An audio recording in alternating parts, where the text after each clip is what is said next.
আসসালামু আলাইকুম গাইস। তো আপনারা কেমন আছেন? তো আমি আলহামদুলিল্লাহ ভালো আছি। তো আপনাদেরকে দেখাবো এখন আমি যে জিলাপি কীভাবে ভাজে বা এটার নাম কি। ইনি আমার চাচা হয়, এনার কাছে এনার মুখ থেকে আপনারা শুনবেন। চাচা বলেন তো এটা এটা কী ভাজতেছেন? এটার নাম পুয়া পিঠা।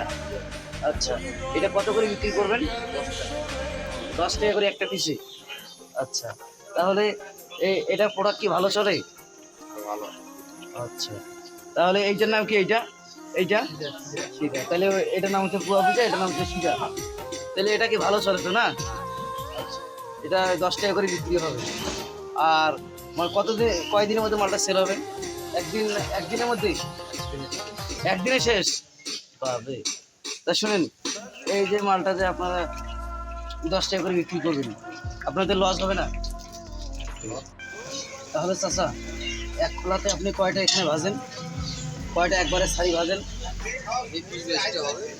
20-22টা একবারে? আচ্ছা, সম্পূর্ণ মিলি কতগুলো ভাজবেন? 70-80 পিস?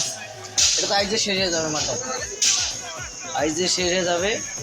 তা এখন তো প্রায় এখানে কয়টা আছে? এখানে কয়টা মাল আছে? 5টা। আপনি তো এখানে যে কাম করতেছেন, খুব গরমটা কেমন লাগতেছে? খুবই গরম। কাম শেষ করে কি এখন কি ঘুমাবেন না কি করবেন? ভাত খাবেন? ভাত খাওয়ার পর বিশেষ রেস্ট নেওয়ার পর আবার কামে আসবেন। তাহলে তো এই হোটেলের বোধহয় কষ্ট আছে না? মানুষ তো বলে খালি টাকাই দেখে, কিন্তু কষ্ট আপনারা দেখেন।